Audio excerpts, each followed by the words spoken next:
So I am just curious, how many of you heard about the potentiality that I had contacted Dwayne "The Rock" Johnson? Because flat out, I did. Just hoping, is The Rock in the house? Good, because we were going to have to start out with a cage match. And I watched this movie in preparation for this. I would not do well in a cage match. However, how many of you actually showed up today just because you thought there was an offside chance that you might see The Rock in here? Well, on behalf of all the folks that are benefiting from this Science on Screen project, and that includes myself through the geology lecture series at SWAC, the SWAC Foundation, the Health Science Building Project, North Bend High School, their science department, Marshfield Science Department, also the North Bend Music Department, also the Marine Science Center out at Charleston, and South SLU. We're very indebted to the Sloan Foundation, and also the Coolidge Corner, you can see I have that memorized really well, the Coolidge Corner Theater Foundation. Between them and the Alfred P. Sloan Foundation are supporting Science on Screen, and we're doing it a little bit different. Instead of bringing in one super high-end speaker, we're taking local folks and connecting them so that the grant funds are going to be able to go and support our high school science departments and all of the other things that I listed. Thank you for that. So I will be auctioning off a date with The Rock, and so, you know, if you want, we can go there. So one of the aspects of Science on Screen is actually to look at a little bit of science that might be related to some of these movies. So I titled mine elegantly, The Good, the Bad, and the Ugly. Some of you actually might get that connection. The science behind the movie San Andreas and how it relates to our backyard. I'm going to do more on the San Andreas piece, and then a little Q&A for anybody that's interested afterwards. We can address a little bit of that more local stuff. So the movie San Andreas, Hollywood and science are just fantastic. And so I sat through this movie once, and I tried to figure out what actually works scientifically. There you go. There actually is a fault named San Andreas. And the second one I think is a little bit on edge, but you know, Dwayne Johnson's nickname is The Rock, and most of us know geology, rocks, minerals, they go together. Okay, now we can go to the movie. Yeah. Except that's not what Science on Screen says, so we'll go into this a little bit more detail. So there's actually a couple other things as well, and I think there are a couple things that you can get out of downtown Coos Bay even. Masonry buildings, bad. Drop, cover, and hold on is still good. Now, most of us don't think that, and things have changed, but that actually is a very valid response to big earthquakes. And it's something that you probably want to do, especially if you're running out onto streets with masonry buildings, because masonry building, bad. So the other thing, and you know, this is one that goes back and forth too. I would panic, and then I would calm down. But in catastrophic situations, I think that a lot of the folks that have done some of the social studies on this actually suggest that people don't panic quite as bad as we expect, and then they help more. And I guess for me in Cascadia, I hope that that ends up being the case, especially once everything happens, we kind of relax and help more.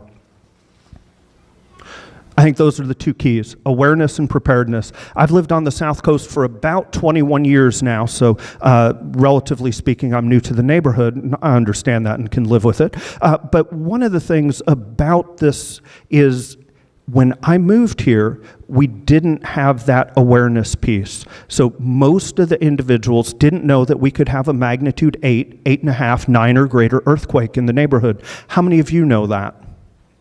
Fantastic. I hope I've played just a tiny little role, because in the last 12 years, I've been hosting a geology lecture series talk somewhere around January 26th. My parents think it's because it's their anniversary, and I like to get 400 people together, which honestly, I know they are hearing this, just go la la la, Mom and Dad. But one of the benefits there is that it's a really nice anniversary gift, and it's pretty easy too.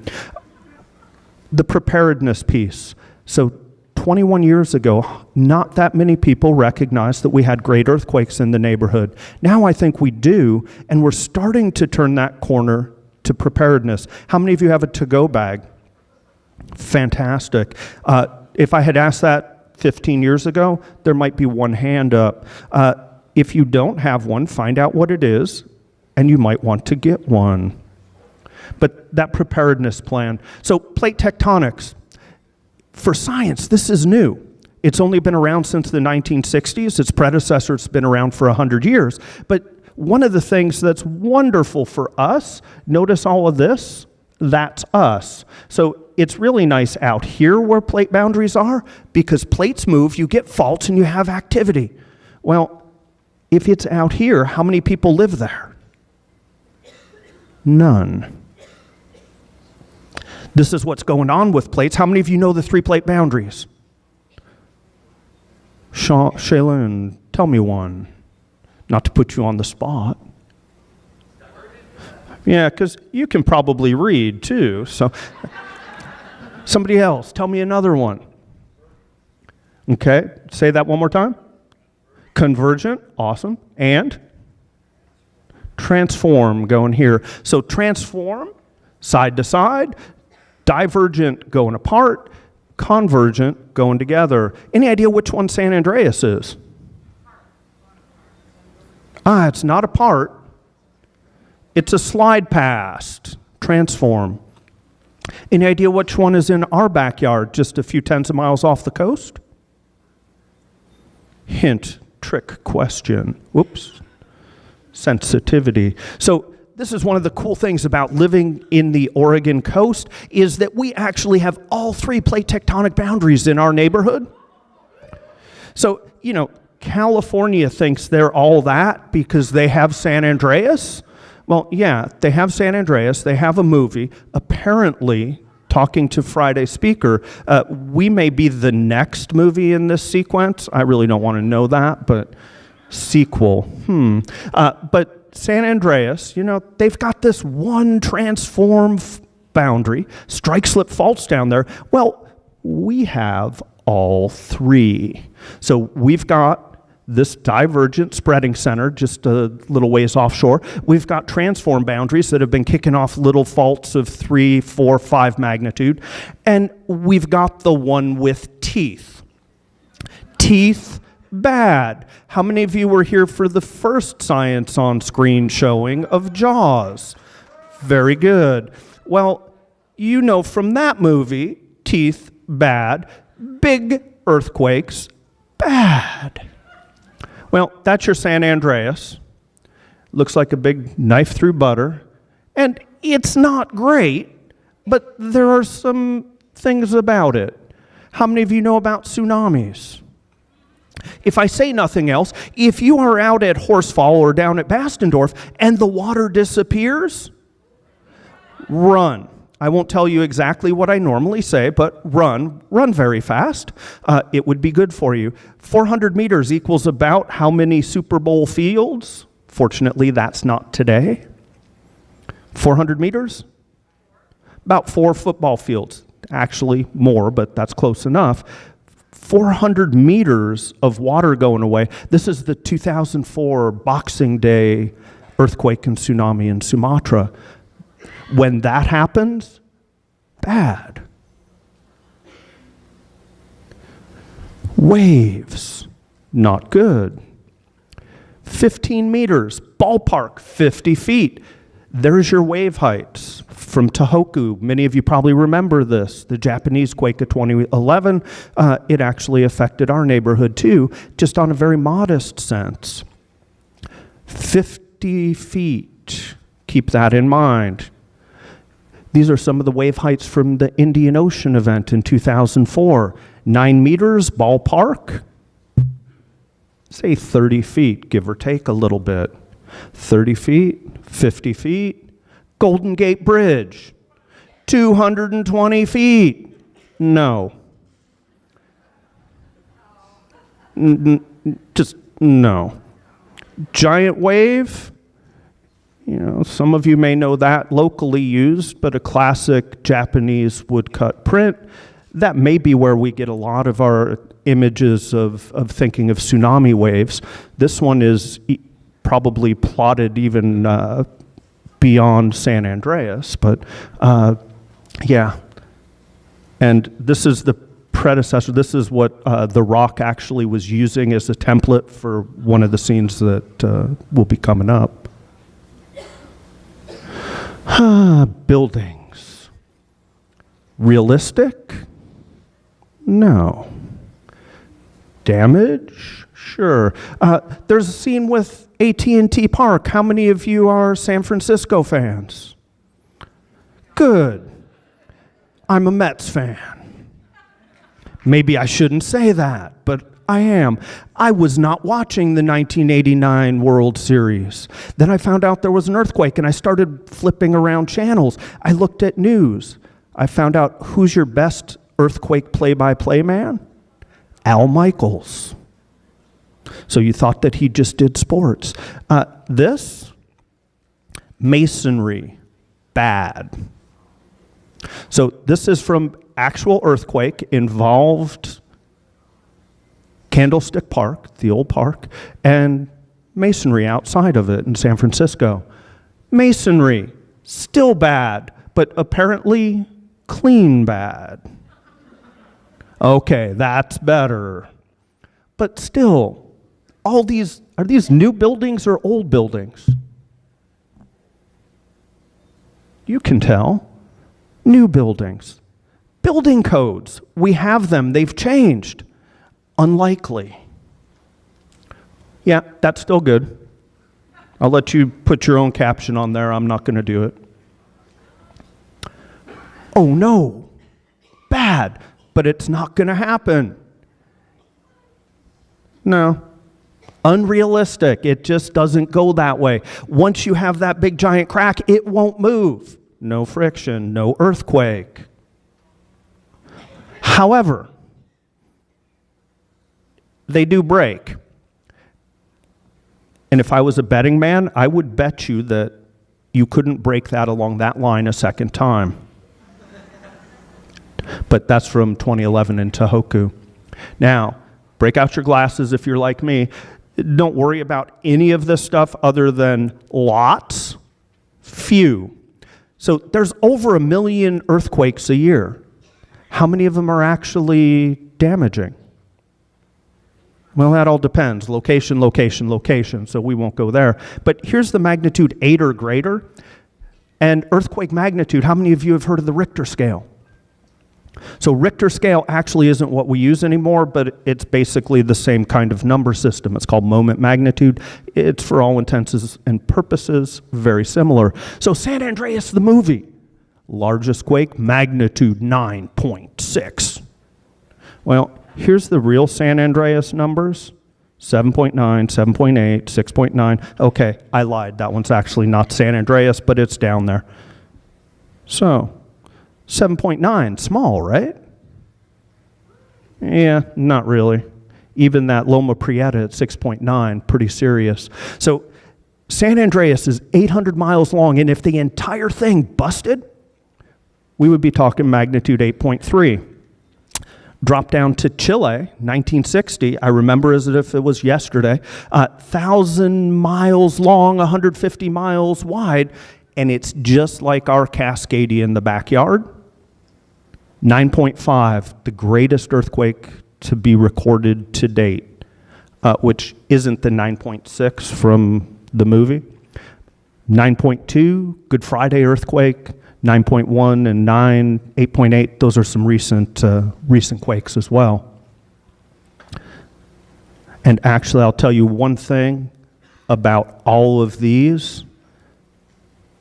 They're all like us. Plates come together, one's diving under. That's what generates the big toothy quake. And just if you wondered about energy, there's that Chile one, bigger than all of this stuff. That exponential curve, that's why we don't want to know about exponents sometimes, but we need to. So San Andreas, to go back to the beginning, transform boundary, horizontal movement. And that makes shallow quakes that tend to be relatively small. The magnitude 9 and greater quakes, those were all convergent plates coming together, and that's where you make the big events. And that's where, when they release, you can actually displace the water column and generate a tsunami. Up here, you don't displace the water column, even if it's underwater. You don't create a giant tsunami. Heck, no tsunami, period. We won't worry about that. It's pretty pictures. It's what the subduction zone looks like. And it's exactly like those other 3 places that make big earthquakes. Anybody buy gumdrops today? Because you all have figured out, because you are all eating the best popcorn in the country, the concession stand is still open, so feel free to help yourself. Whoops, dang it. This is actually monitoring us. We've got one at SWAC. They're watching us move. If you want to watch paint dry, go down to Cape Blanco. That surface is going up 1 inch every 3 years. That's crazy fast. So, do you notice by us lots of little dots for earthquakes? No. Do you notice where it says 1700? That's why we're doing this weekend, because January 26, 1700 at 9 p.m. was the last great quake. And so we've had lots of little things on Cascadia since then, on the outer edges, but not along that subduction zone. So this is the one we're waiting on. And this guy figured out, along with his crew, Brian Atwater, that event actually took place at 9 o'clock on a specific day in January in 1700. And this is our connection to it. That pile of gray is actually a tsunami sand uncovered down at South Slough. If you Google Orphan Tsunami or Atwater, you can check out this publication. It's available free online. You can find out all kinds of crazy information about that 1700 event. Bandon Marsh, those trees died January 26, 1700 at 9 p.m. Those trees, how many of you seen those out at Sunset Bay? Those died in about 1,200 years ago. So a lot of folks think that that's from the 1700 event, predates it. Oral histories, such as the local oral history about Face Rock. You go down to Crescent City, there's a number of oral histories. You go farther north along the coast. There are a lot of oral histories that relate to Cascadia that we can tie into, at least for scale, and get a sense of time. If you want to find more, you can track IRIS, you can track USGS, you can track our state geology department called DOGAMI. If you Google any of those, you can find out a lot more about earthquakes in our neighborhood and globally. And there we are. So the good news is there's a whole bunch of quakes that are little. The bad news is there's the potential for a really big one. And so there's a probability currently estimated of a magnitude 8 or greater earthquake in our neighborhood on the south part of Cascadia that would be 37% probability in the next 50 years. The bonus is there's a 63% probability that if I live to be 100, it won't happen in my lifetime. Look at the left-hand side. How many quakes? I told you about that one. Chile, Alaska, Sumatra.